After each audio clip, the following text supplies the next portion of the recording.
자,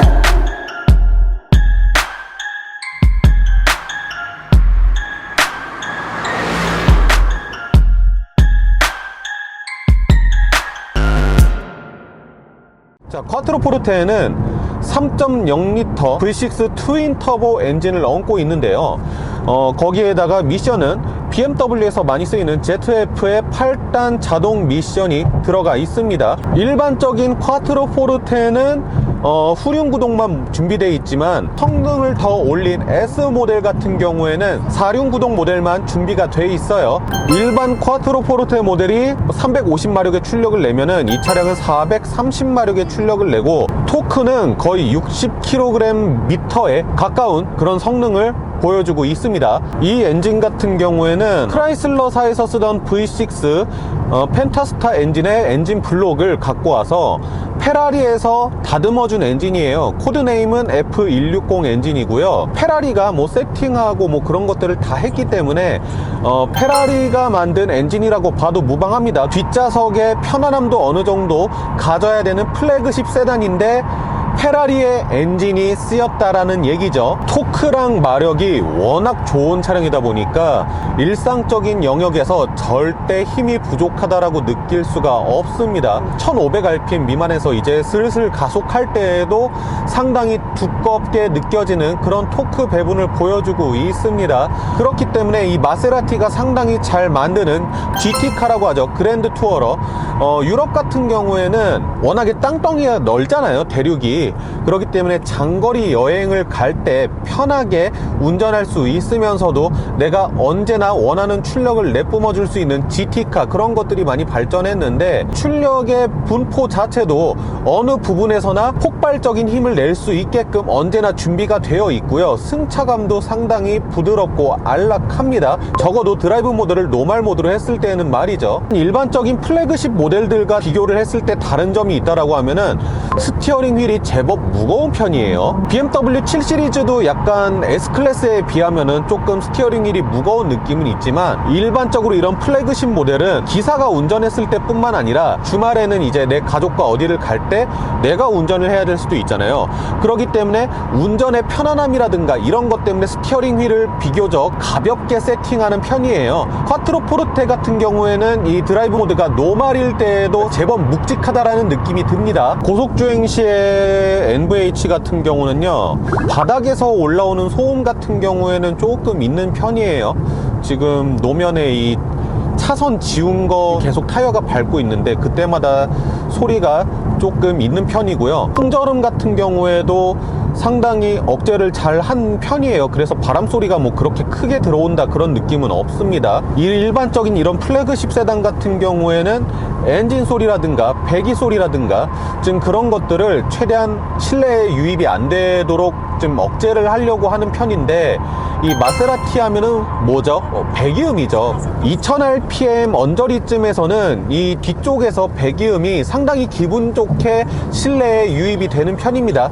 배기음 자체가 워낙에 좋다 보니까 유입되는 소리가 귀에 거슬린다거나 아니면은 좀 기분이 나쁘다거나 사실 그 정도는 아닙니다. 마세라티라는 브랜드 자체가 워낙에 스포츠 성향이 강한 브랜드다 보니까 조금 타협 없이 승차감을 조금 거칠더라도 스포츠한 성향으로 조율하지 않았을까 싶었는데 편한데요? 고속도로 노면 안 좋은 부분이나 그런 곳에서 올라오는 잔증동도 상당히 좀 잘 잡아주는 편이고요. 차선 지운 부분이 있다고 말씀드렸잖아요. 그러니까 이 도로에 홈이 이렇게 쭉 파여져 있는 부분인데 노면 소음은 계속 올라오는데 그곳을 밟으면서 생기는 잔진동에 대한 억제 능력 같은 경우에는 상당히 잘 돼 있는 편이어가지고 아마 그래서 조금 더 제가 웃기다라고 표현했는지도 모르겠어요. 승차감적으로는 크게 와닿는 부분은 없는데 밑에서 뭔가 요란하게 소리는 올라오니까. 코너링을 한번 돌아볼까요? 오유, 노멀 모드인데도 무슨 일이 있었어? 하고서 코너를 너무 잘 돌아준다. 지금 비가 와서 이 이음새가 철로 돼 있잖아요. 그래서 상당히 미끄러운 편이에요. 그때는 약간 차가 슥 밀리긴 하지만은 다시 아스팔트를 밟으면은 뭔 일이 있었어 하고 붙잡아줘요. 확실히 억대가 넘어가는 차는 뭔가 달라도 다르네요. 지금 뒤에 차량이 많이 없거든요. 후방에 차량이 많이 없으니까 모드를 스포츠 모드로 바꾸고요. 지금 스포츠 모드 켜졌습니다. 지금 전자제약 서스펜션도 스포츠 모드로 바꿨습니다. 한번 밟아 보겠습니다. 오.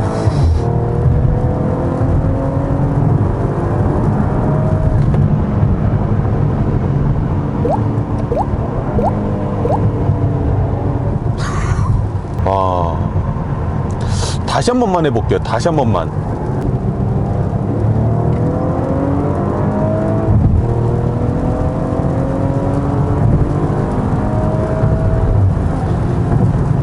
그냥 진짜 뒤로 파 묻히네요. 파 묻혀.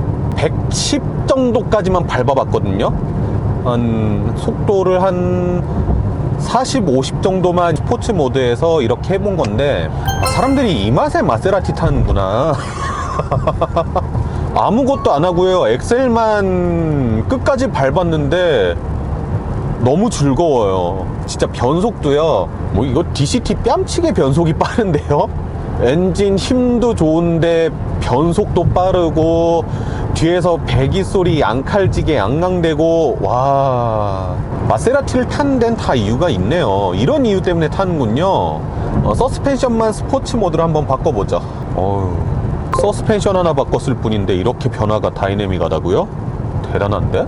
아까 전에 상당히 많이 걸러줬었던 그런 잔진동이나 그런 것들이 있잖아요. 뭐 잔진동은 지금도 조금씩 걸러주고 있는 편인데, 확실히 서스펜션 세팅이 많이 단단해졌어요. 도로에 그 필요한 정보만 전달하겠다, 약간 그런 느낌으로 오거든요. 엔진의 반응이 확실히 좀 더 거칠어진 느낌이 나는데요. 진짜 무슨 야생마 탄다라고 한 때 그런 느낌이 어떤 느낌인지 알 것 같아요.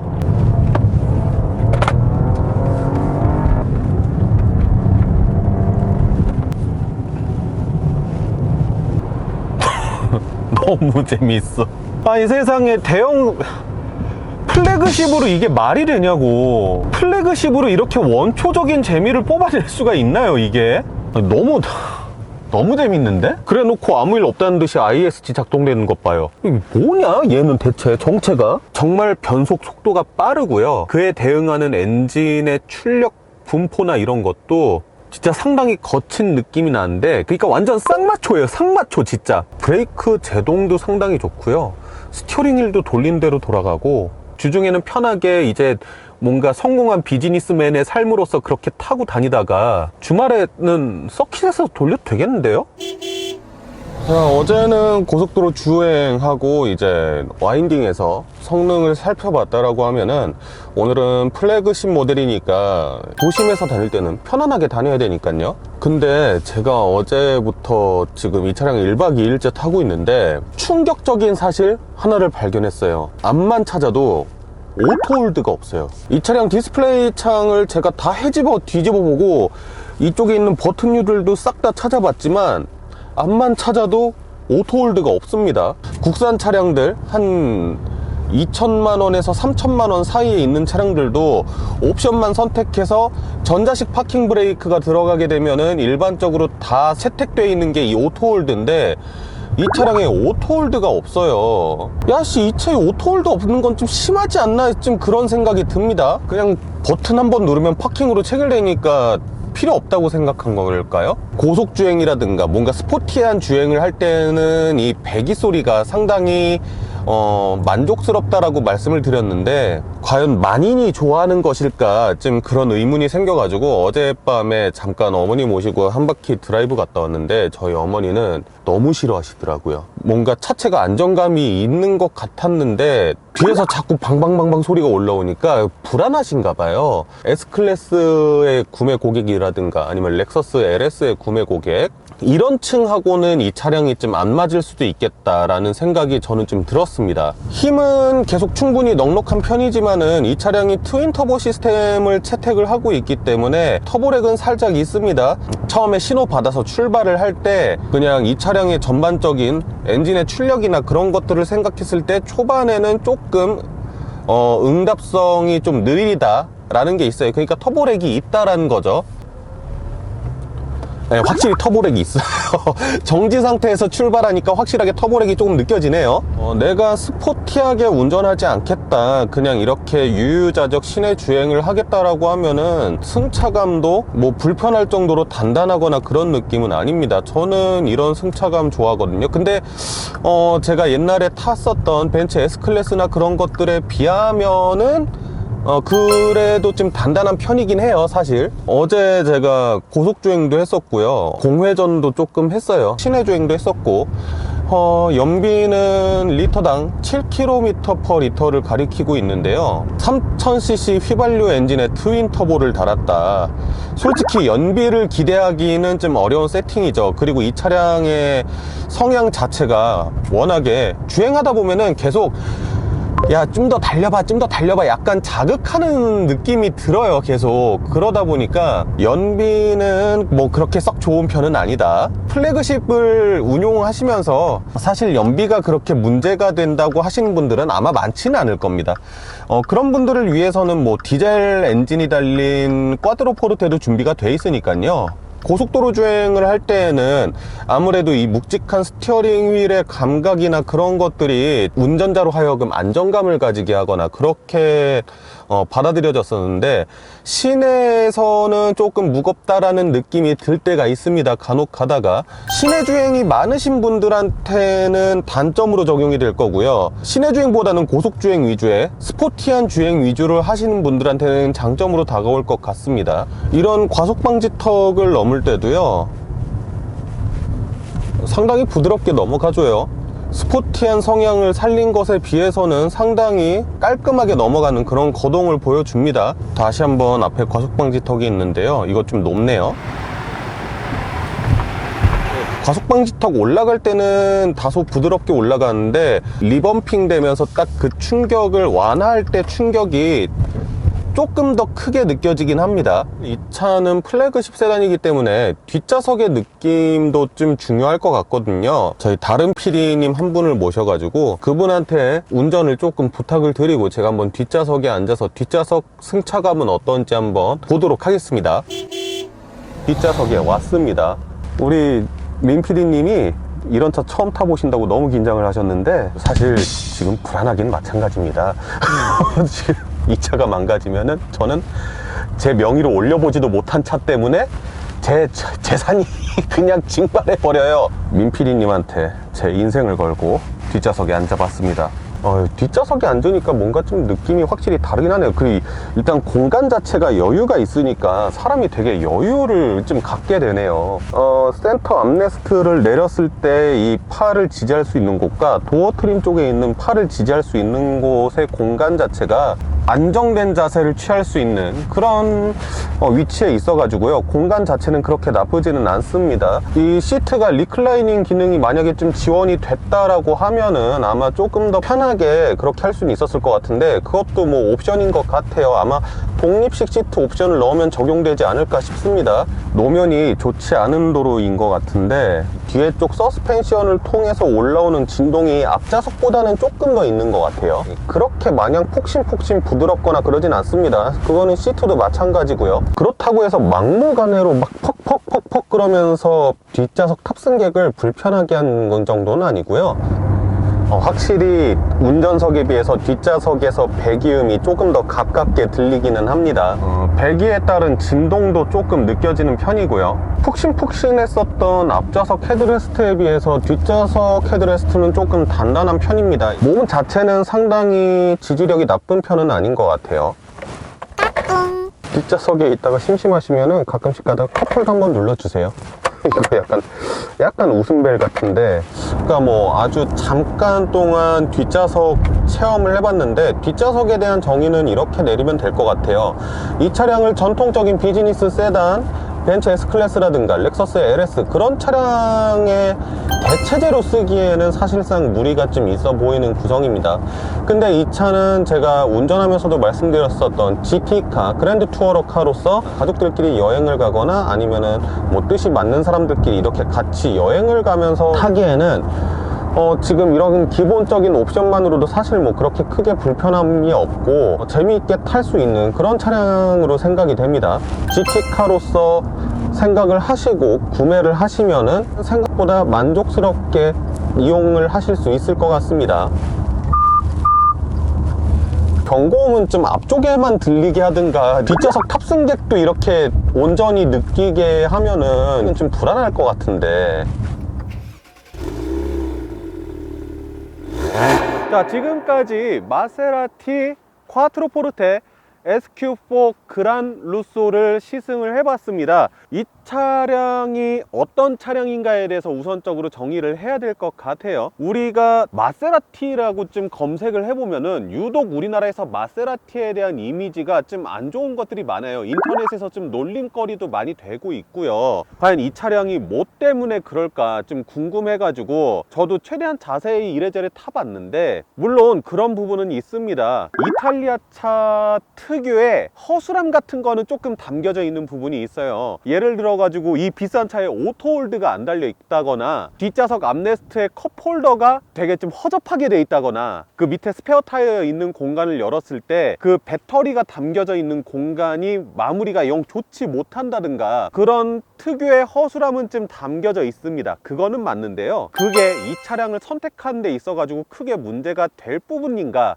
글쎄요 라는 생각이거든요. 이 차량을 어떤 잣대로 봐야 될까요? 진짜 이 차가 벤츠 S클래스나 BMW 7시리즈, 렉서스의 LS나 제네시스 G90의 경쟁 상대일까요? 기업의 임원이라든가 CEO 같은 분들은 내가 시간이 너무 바쁘니까 이 이동 시간마저 휴식 공간으로 삼고 싶은 거죠. 그래서 비행기도 보면은 퍼스트 클래스가 있잖아요. 엄청 비싼데도 불구하고 이동 시간이 휴식 시간이어야 되는 사람들은 퍼스트 클래스를 이용을 한단 말이에요. S클래스나 7시리즈, 렉서스의 LS나 제네시스의 G90 같은 차량들은 사실 퍼스트 클래스라고 보시면 될 것 같습니다. 그렇기 때문에 그들은 그 차에서 휴식을 누려야 돼요. 근데 마세라티 콰트로포르테는 같은 플래그십 세단, 비슷한 가격대, 그런 것들을 가지고 있지만은 성향이 정반대의 차량입니다. 이 차량이 추구하는 스타일은 그런 넉넉함과 편한 분위기를 어느 정도 가져가되, 레이스에서 탄생한 이 마세라티의 혈통을 담아서 운전 재미를 극대화시키는 것을 목표로 삼고 있어요. 그렇기 때문에 사실 S클래스나 G90 같은 차량은 이 차량의 완벽한 경쟁 상대라고 보기에는 다소 어렵다는 게 제 생각입니다. 비즈니스 세단의 역할로서 이 차량을 생각하고 잣대를 두고 평가하시는 분들이 봤을 때는 이 차량은 진짜 유튜브나 다른 인터넷에서 보시는 것처럼 놀림감이 될 수도 있어요. 그런데 이 차의 스티어링 휠을 잡고 언덕을 한 번만 왔다 갔다 하잖아요. 그러면은 생각이 바뀝니다. 크라이슬러의 펜타스타 엔진을 개량해서 페라리에서 조율한 이 F160 엔진, 상당히 낮은 전고, 그에 맞춰서 잘 조율된 하체 세팅, 그 다음에 마세라티 하면 빼놓을 수 없는 스포티한 배기음, 이 모든 것들이 다 어우러져서 체급이 머릿속에 기억이 되지 않을 정도로 상당히 스포티한 주행 성능을 보여줍니다. 마세라티 기블리 디젤 엔진을 타면서 마세라티에 대한 안 좋은 추억이 있던 저마저도 이 차를 타면서 그 인식이 완전히 바뀌어 버렸습니다. 콰트로포르테 SQ4는 430마력, 토크는 52.9입니다. 이것과 같은 가격대 V6 트윈 터보 엔진을 장착한 차량들과 비교를 해보자면요, 메르세데스 벤츠의 S450 포매틱 역시 V6 트윈 터보 엔진을 달고 있고 자동 9단 미션을 채택을 하고 있습니다. 엔진 마력은 367마력, 콰트로포르테에 비하면 거의 70마력이 낮고요. 토크는 9.2kgm 차이가 납니다. 엔진의 파워만 놓고 봐도 벌써 S클래스랑은 지향하는 바가 다르다는 걸 알 수가 있죠. 그래서 저는 이틀 동안 이 차량을 타보고 이 차량을 당당하게 추천할 수 있는 분과 절대 추천할 수 없는 분, 이렇게 두 부류를 명확하게 나눌 수가 있었습니다. 우선 이 차량을 비추천드리는 분부터 말씀드릴게요. 벤츠 S클래스가 상당히 많이 팔리고 있죠. 사실 플래그십 세단 시장에서 벤츠 S클래스는 교과서와 같습니다. 그렇기 때문에 상당히 길거리에서 많은 S클래스가 보이는데, 2억이란 돈을 주고 살 건데 너무 흔한 S클래스는 싫어서 다른 차를 생각하고 있는데, 내가 주안을 두고 있는 점은 뒷좌석 승차감, 그 다음에 비즈니스 세단으로서의 활용성, 이런 것들을 염두를 해두고 계시는 분들은 꽈트로포르테 절대 사지 마세요. 야, 내가 2억짜리 차를 사는데 뒷열에 멀티미디어 모니터 이런 것도 없고 컵홀더 이렇게 튀어나오고, 야, 이거는 좀 심하지 않냐? 냉철한 이성으로 차량을 선택하시는 분들한테는 조금 이 차가 함량 미달일 수도 있을 것 같습니다. 이런 차량을 구매하시는 분들은 게임을 잘 안 하시겠지만은, 우리가 게임에서 캐릭터 스탯을 찍을 때 팀만 스탯을 찍는 분도 있고 사교로만 스탯을 찍는 분도 있고, 아니면 되게 여러 군데 스탯을 찍는 분들이 있는데, 이 차량은요 운동 성능의 스탯을 몰빵한 차량입니다. 그렇기 때문에 편의 장비 뭐 이런 것들에 대해서 기대하시고, 야, 내가 그래도 이 차량을 2억이란 돈을 주고 샀는데 그 정도 편의 장비가 없어 라고 생각하실 분들은 차라리 그 가격대의 다른 차량으로 넘어가신 게 훨씬 만족도가 크실 거예요. 자, 그렇다면은 이 차량을 선택해야 될 분은 누굴까요? 제가 잠깐 게임 얘기를 했지만은 저는 이 차를 어른이들한테 추천합니다. 어른이. 내가 20대 때 30대 때 페라리에 대한 열망이 너무 가득했어요. 그때는 뭐 돈이 없죠. 재력이 안 되니까. 근데 내가 나이가 들어서 어느 정도 재력도 갖추고 내가 이제는 그거를 살 수 있을 만한 그런 능력이 됩니다. 근데 무슨 이 나이에 페라리야, 이러신 분들이 있죠. 이거 사시면 됩니다. 충분히 외관상으로 봤을 때 비즈니스 세단으로서의 모습을 취하고 있으면서 페라리에서 잘 조율해낸 엔진이 담겨져 있음으로써 상당히 근접한 느낌을 가질 수가 있습니다. 그런 감성을 가질 수가 있어요. 이 차량을 옹호하는 사람도 그렇지만은 이 차량에 대해서 비아냥거리시는 분들도, 야, 마세라티에서 감성 빼면 뭐 남아라고 얘기하시는 분들이 상당히 많습니다. 근데요, 생각보다 이 기계 덩어리인 자동차의 감성을 부여하는 게 어려운 일입니다. 이 차는 그런 주행 감성, 주행 성능, 그런 것들을 원하시는 분들이 내가 슈퍼카를 사기에는 부담된다, 최고의 선택지 될 수 있습니다. 이 차는 서킷을 타고 나가도 정말 재미있게 탈 수 있을 거예요. 너무 재밌어요. 심지어 저는 운전을 그렇게 잘하는 사람이 아닌데도 너무 운전이 재밌습니다.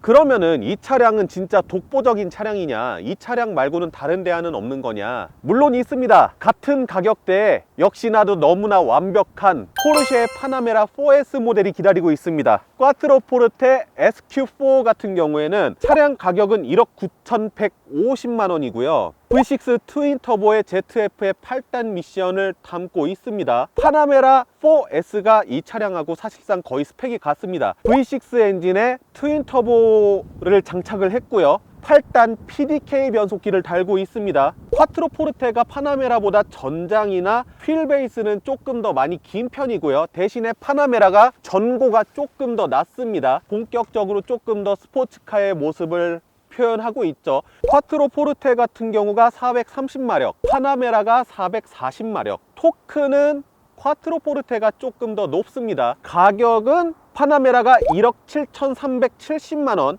그러니까 한 2천만 원 정도 차이 나는 건데요. 만약에 포르쉐에서 차량 구매를 알아보셨거나 그런 분들이라면 아시겠지만은 전부 다 옵션이에요. 그렇기 때문에 사실상 옵션 이것저것 붙이다 보면은 이 차량과 거의 비슷한 가격대, 아니면은 그것보다 조금 더 비싼 가격대가 되겠죠. 이런 웅장한 모습의 스포츠 세단이나 스포츠백을 찾고 계신다면은 파나메라랑 비교해서 좀 구매를 해보시면 어떨까 싶어요. 물론 이 차량에 가진 핸디캡이 있습니다. 2013년도에 나와서 조금은 오래된 모델이라는 점, 파나메라는 2세대로 출시된 지 얼마 안 돼서 비교적 신형이라는 점에서 조금 파나메라가 핸디캡을 가지고 있는 거는 사실이죠. 차량이 13년도에 나왔는데 S클래스는 신형 모델을 지금 막 열심히 테스트를 하고 있는데 약간 사골 아니냐, 사골 느낌 난다, 그렇게 생각하실 수도 있는데, 마세라티라는 브랜드 자체가 차량을 그렇게 많이 생산하는 그런 메이커도 아니고, 그렇기 때문에 특히 꽈트로포르테 같은 경우에는 모델 교체 주기가 상당히 긴 편입니다.